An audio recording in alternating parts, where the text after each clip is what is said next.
Assalamualaikum warahmatullahi wabarakatuh.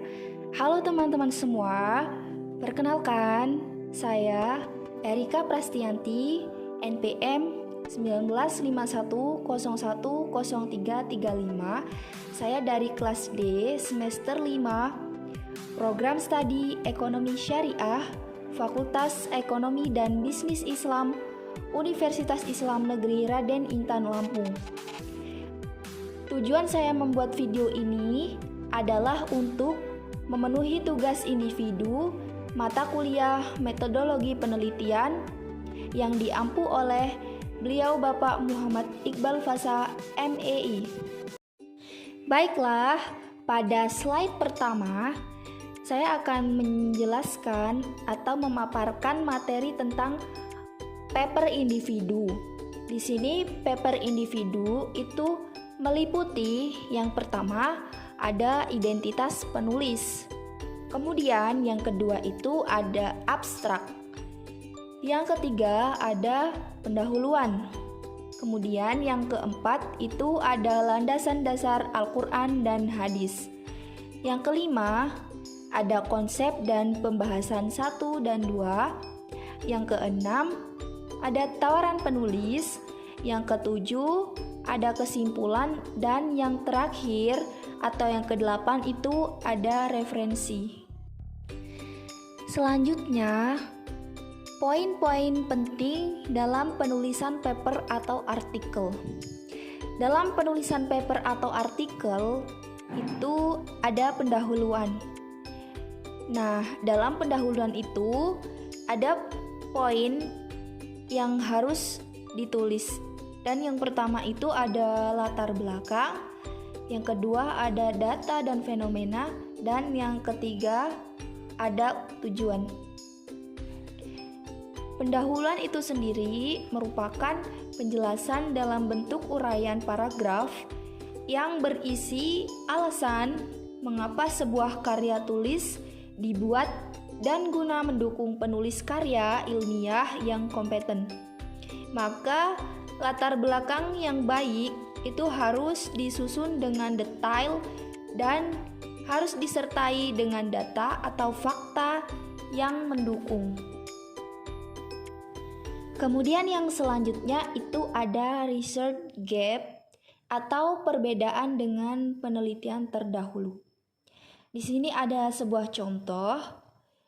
Erika 2021 menyatakan bahwa minat investasi di masa pandemi menurun drastis. Kemudian dari penelitian Erika itu dicari penelitian lain yang relevan dengan judul yang kita angkat. Contoh, perbedaan dengan penelitian sebelumnya menurut Jessica 2020 menyatakan bahwa pada masa pandemi disitulah saatnya investor sejati menanamkan modal di saham yang berpotensi berkembang. Kemudian sangat penting diingat untuk menghindari atau meminimalisir plagiarisme, itu hendaknya gunakan referensi jurnal berbahasa Inggris atau jurnal dari luar negeri. Yang selanjutnya yaitu cara menulis body note di dalam sebuah artikel. Contoh, Adara dalam kurung 2020, menyatakan bahwa, atau menurut Adara dalam kurung 2020 ... atau Adara dalam kurung 2020 atau ... menurut Adara dalam kurung 2020. Selanjutnya yaitu memilih metode penelitian antara kuantitatif atau kualitatif. Selanjutnya terjun ke lapangan langsung. Kemudian analisis data. Kemudian cek bagaimana proses dan lihat data yang ada di lapangan.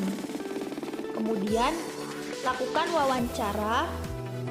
Selanjutnya observasi, dan yang terakhir lakukan kuesioner. Nah, yang selanjutnya ada materi tentang pengembangan hipotesis.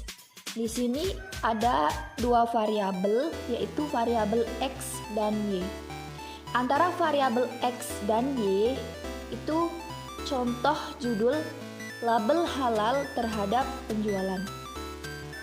Di sini yang pertama itu konsep dan teori yang mendukung. Yang kedua, penelitian yang mendukung. Kemudian ada contoh yang mendukung. Putri dalam kurung 2020, Erika dalam kurung 2020, Rita dalam kurung 2019 itu mendukung penelitian ini karena titik. Kemudian yang ketiga ada benturkan dengan penelitian yang tidak mendukung. Contohnya, Laila dalam kurung 2020 tidak selaras dengan titik. Dan yang keempat ada argumentasi dari kita. Materi yang terakhir yaitu materi tentang hipotesis. Hipotesis diartikan sebagai suatu pendapat atau kesimpulan yang masih bersifat sementara. Hipotesis selalu muncul dalam penelitian yang bersifat kuantitatif. Dalam sebuah hipotesis juga diharuskan menunjukkan adanya hubungan antara dua atau lebih variabel. Contoh, X1 tingkat suku bunga dan Y1 itu pendapatan nasional. Kemudian, contoh pengembangan hipotesis. X1 kepemimpinan Islam, X2-nya motivasi kerja Islami, X3 kepuasan kerja Islami, dan Y-nya itu kinerja karyawan Islami.